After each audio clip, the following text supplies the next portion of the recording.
மக்களே! Welcome to stream with Rash. So, இன்னைக்கு நம்ம என்ன குக்கிங் வீடியோ பார்க்க போறோம்ன்னு பார்த்தீங்கன்னா, மல்டி கிரெயின் லட்டு. ஸோ, இந்த ஸ்நாக்ஸ் ரெசிபி ரொம்பவே ஹெல்த்தியான ஸ்நாக்ஸ் ரெசிபி. ஸோ, இது உடம்புக்கு ரொம்பவே நல்ல ஒரு ஸ்நாக்ஸ். ஸோ, வாங்க எப்படி பண்ணுறதுன்னு பார்த்துடலாம். அண்ட் ஒரு இம்பார்ட்டன்டான நோட் என்னன்னா, இது என்னோட செல்ல அத்தம்மாவோட ரெசிபி. வாங்க அவங்க எப்படி பண்ணுறாங்கன்னு ஸோ பார்த்துடலாம். என்னென்ன பொருட்கள் தேவைன்னு பார்த்துடலாம் வாங்க. ஃப்ளேக்ஸ் சீட்ஸ், ஸோ இது வந்து rich in omega 3 magnesium dietary fibre. அடுத்து வந்து பார்த்திங்கன்னா சன்ஃப்ளவர் சீட்ஸ், ஸோ இது வந்து rich in fibre, protein, copper, vitamin E, B6, iron. So இது எல்லாமே இந்த சன்ஃப்ளவர் சீட்ஸில் இருக்குது. அடுத்து வந்து பார்த்திங்கன்னா இந்த பம்கின் சீட்ஸில் என்னென்னலாம் இருக்குன்னா, it's rich in fibre, magnesium, iron, anti oxidants. So நம்ம எடுத்துருக்கிற ஒவ்வொரு பொருளையும் நிறைய சத்துக்கள் இருக்குது.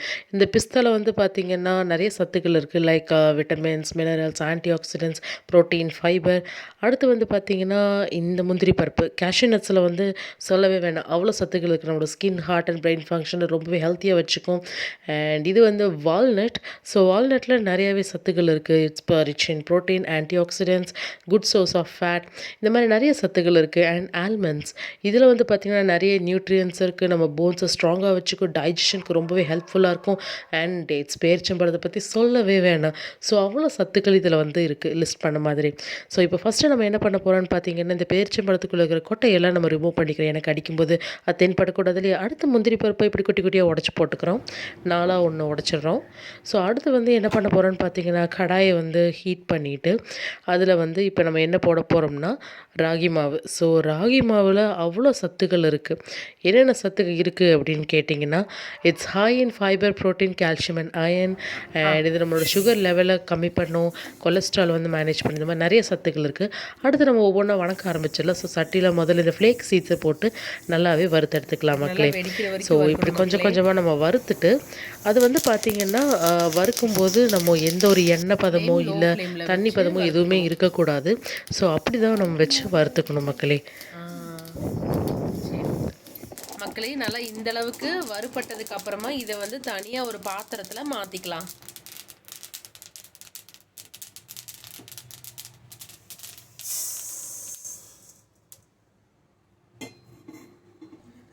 அடுத்து பூசணி விதை எல்லாமே தனித்தனியாக வறுத்து அந்த குண்டால ஆட் பண்ணிகிட்டே வரலாம்.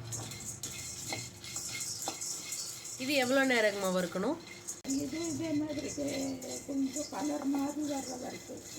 ஓகே, இதுவும் நல்லா கலர் மாறி வர வரைக்கும் வறுக்கணும் கைஸ். அதுவும் கொஞ்சம் ஹை ஃப்ளேமில் வச்சுட்டு வறுத்துக்கோங்க. நல்ல கலர் மாறும்போது லோ ஃப்ளேமுக்கு மாற்றிக்கலாம்.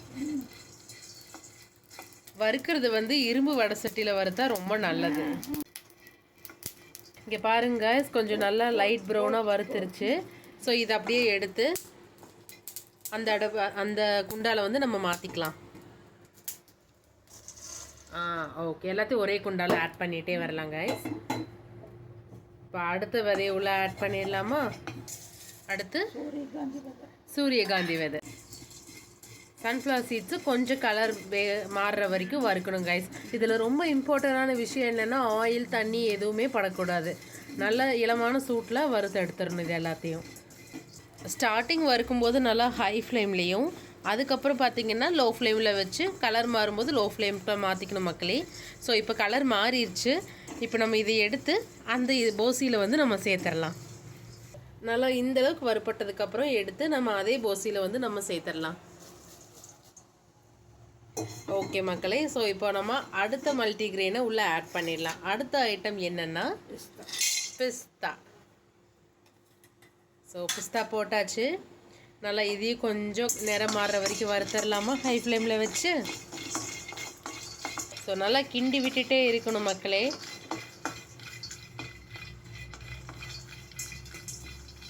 ஸோ லைட்டாக கலர் மாறுது. ஸோ கலர் மாறுறங்காட்டிக்கு அப்படியே கொஞ்சம் லோ ஃப்ளேமில் வச்சுட்டு இதையும் எடுத்து நம்ம அந்த போசியில் ஆட் பண்ணிக்கலாம்.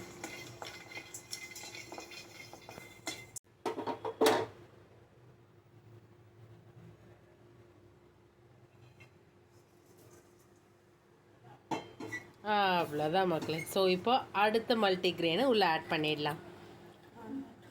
வால்நட், இதையும் ஹை ஃப்ளேமில் வச்சு கொஞ்சம் நம்ம வறுத்துக்கலாம்.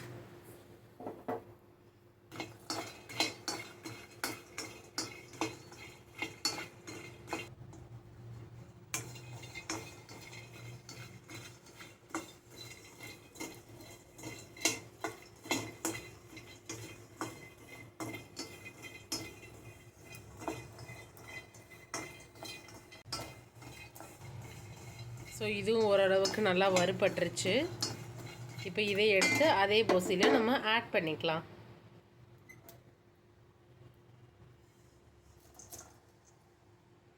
அடுத்து கடைசியாக நம்ம வச்சுருக்கிற இந்த பாதாமை வந்து ஆட் பண்ணிக்கலாம் மக்களே. ஸோ பாதாம் வந்து தோலோடையே சேர்த்துக்கலாம், ஒன்றும் பிரச்சனை இல்லை. இதையும் ஹை ஃப்ளேமில் வச்சு அதே மாதிரி நம்ம வறுத்துக்கலாம் மக்களே.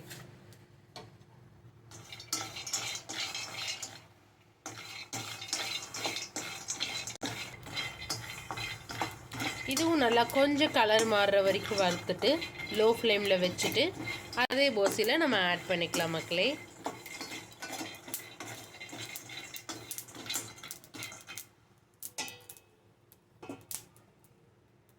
நல்லா இந்த பதத்துக்கு வந்ததுக்கப்புறம் சிம் பண்ணிவிட்டு அவ்வளோதான். ஸோ இப்போ வரைக்கும் இந்த பொருட்கள் மட்டும்தான் நம்ம வந்துட்டு வறுத்து இதில் போட்டிருக்கோம். ஸோ இதெல்லாம் கொஞ்சம் நேரம் ஆற விடணும் மக்களே. ஸோ ஆறுற வரைக்கும் கொஞ்சம் வெயிட் பண்ணலாம் வாங்க. அந்த கேப்பில் நம்ம இந்த அடுப்பில் பார்த்திங்கன்னா லோ ஃப்ளேமில் வச்சுட்டு ராகி மாவை வந்து கொஞ்சம் ஹீட் பண்ணிக்கணும் மக்களே. கொஞ்சம் இதை வறுத்து எடுத்துக்கணும்.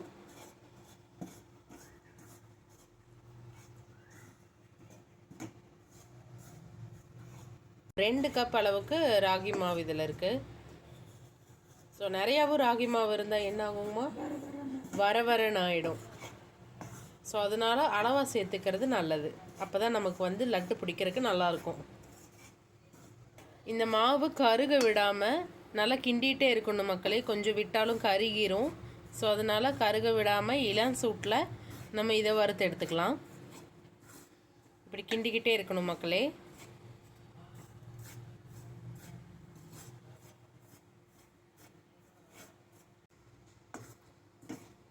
இதை பழைய ஞாபகத்துலேயே அந்த தோசையில் ஆட் பண்ணிடாதீங்க மக்களே. இது தனியாக வைக்க வேண்டியது. அதெல்லாம் வந்து பார்த்திங்கன்னா ஆற விட்டு வறுத்து அரைச்சி எடுக்க வேண்டியது.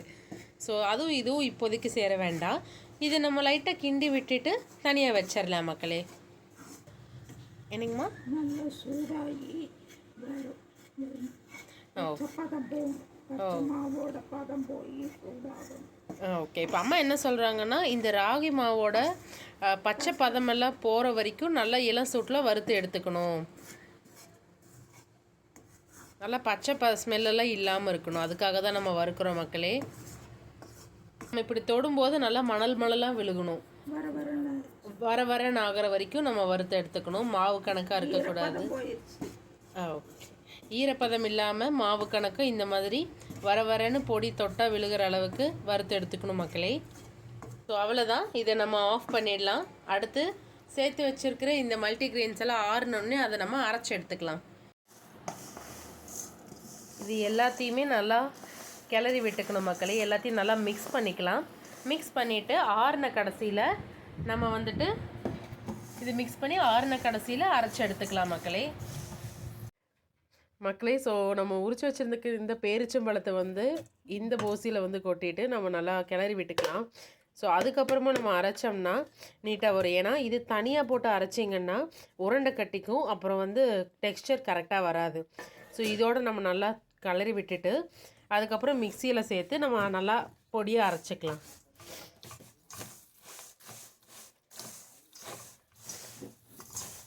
அண்ட் இதுக்கு வந்து டேஸ்ட் கொடுக்கறதுக்காக நம்ம கொஞ்சம் கரும்பு சர்க்கரை இதில் ஆட் பண்ணுற மக்களே.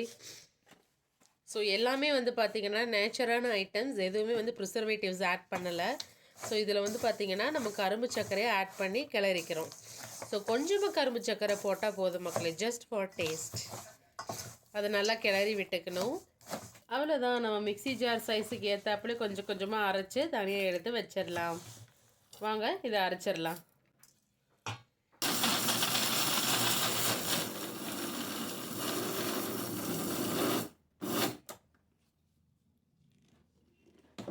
நட்ஸும் வந்து அரைச்சி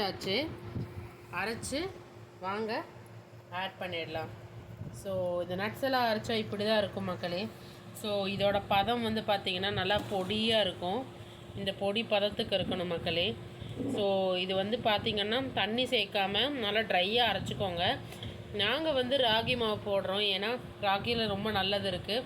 ஸோ உங்களுக்கு ராகி பிடிக்காது, போட வேண்டாம்னு நினச்சிங்கன்னா நீங்கள் இதை அப்படியே கூட உருண்டை பிடிச்சிக்கலாம் மக்களே. இது கொஞ்சம் ஹீட்டாக தான் இருக்குது. டக்குன்னு உருண்டை பிடிச்சிங்கன்னா உருண்டை ஆகிடும். நம்ம ராகி மாவு ஆட் பண்ணி எப்படி பண்ணுறதுன்னு பார்க்கலாம் வாங்க. இது நல்லா இப்படி பிணைஞ்சிக்கணுமாங்கம்மா? மாவு போடாமல் போட்டால் இதுவே லட்டு ஆயிரும். பார்த்தியா எப்படி பாசா வருது பாரு. மாவு போடாமல் இப்படியே வச்சாலும் வச்சுக்கலாம், இல்லை போட சொன்னால் போட்டுக்கலாம். ஓகே. மாவு போடாமல் பண்ணால் இந்த மாதிரி நம்ம லட்டு பிடிச்சிக்கலாம் மக்களே, அம்மா சொன்ன மாதிரி. ஸோ நம்ம ராகி மாவு ஆட் பண்ணி இப்போ எப்படி பண்ணுறதுன்னு பார்க்கலாம். இதில் வறுத்து இதில் கொட்டி அப்புறமா நல்லா பிசைஞ்சு உருண்டை பிடிக்கணும். ஓகே. ஸோ அம்மா சொன்ன மாதிரி நல்லா நெய்யில் வறுத்து நல்லா இதில் போட்டு நல்லா பிணைஞ்சு அதுக்கப்புறம் உருண்டை பிடிச்சிக்கலாம் மக்களே. வாங்க எப்படி பண்ணலான்னு பார்க்கலாம்.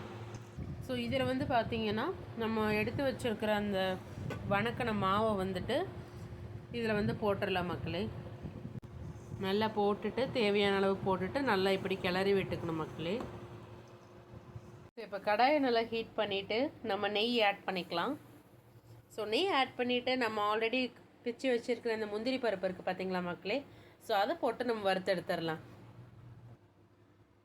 ஓகே. ஸோ நெய் நல்லா கொஞ்சம் ஹீட் ஆயிரட்டும் மக்களே. ஸோ நெய் நல்லா ஹீட் ஆனதுக்கப்புறமா இதில் முந்திரி பருப்பை போட்டு தாளிச்சிட்டு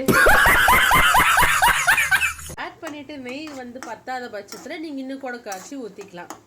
அது ஒன்று நல்லா மணம் வர வர வறுக்கணும். நல்லா செவப்பாக வறுத்து எடுத்துக்கோங்க மக்களே. ரொம்ப தீய விட்டுறாதீங்க. லைட்டாக செவக்கும் போது எடுத்து நம்ம கொட்டி கிளறிடலாம். ஸ்மெல்லு சும்மா அல்டிமேட்டாக இருக்குது மக்களே. ஸோ இந்த அளவுக்கு லைட்டாக பொன்னிறம் ஆகிற வரைக்கும் வறுத்துட்டு அவ்வளோதான், எடுத்து உள்ளே ஆட் பண்ணிடலாம் வாங்க.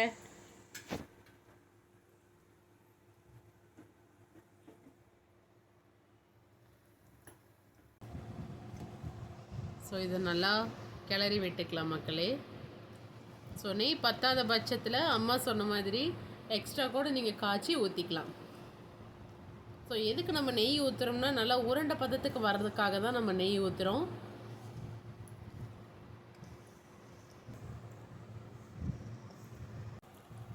ஸோ இப்படி நல்லா வந்து பிணைஞ்சு விட்டுக்கணும் மக்களே. நல்லா அந்த நெய் ஃபுல்லாக எல்லா இடத்துலையும் ஸ்ப்ரெட் ஆகிற மாதிரி நல்லா பிணைஞ்சு விட்டுக்கணும்.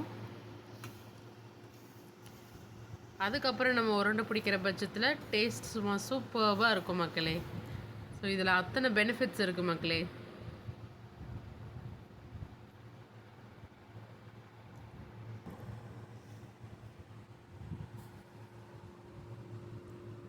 ஸோ அல்டிமேட்டாக இருக்குது மக்களே.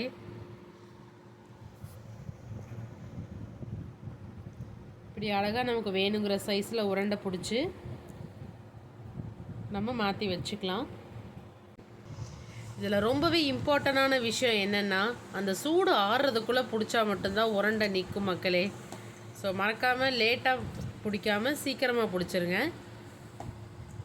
பிடிச்சி வச்சிடலாம். தண்ணி படாமல் ஈரப்பதம் இல்லாமல் பக்குவமாக வச்சா அம்மா சொன்ன மாதிரி 15 நாள் இல்லை 1 மாதம் வரைக்கும் வச்சுக்கலாம். நான் கொஞ்சம் குட்டி உருண்டையாக பிடிச்சிட்டேன்னு நினைக்கிறேன். ஓகே, சுவையான மல்டிகிரெயின் லட்டு ரெடி ஆயிடுச்சு. இந்த மல்டிகிரெயின் லட்டு ரொம்பவே உடம்புக்கு நல்லது. ஸோ இந்த ரெசிபியை உங்கள் ஃப்ரெண்ட்ஸ் அண்ட் ஃபேமிலிக்கு மறக்காமல் ஷேர் பண்ணிடுங்க. மறக்காமல் லைக் பண்ணுங்கள், சப்போர்ட் பண்ணுங்கள், சப்ஸ்கிரைப் பண்ணுங்கள் அண்ட் மறக்காமல் பெல் ஐக்கான் கிளிக் பண்ணிக்கோங்க. அப்போ தான் நான் போடுற வீடியோ உங்களை வந்து சேரும். அடுத்த குக்கிங் vlogல உங்களை சந்திக்கிறேன். பாய் மக்களே.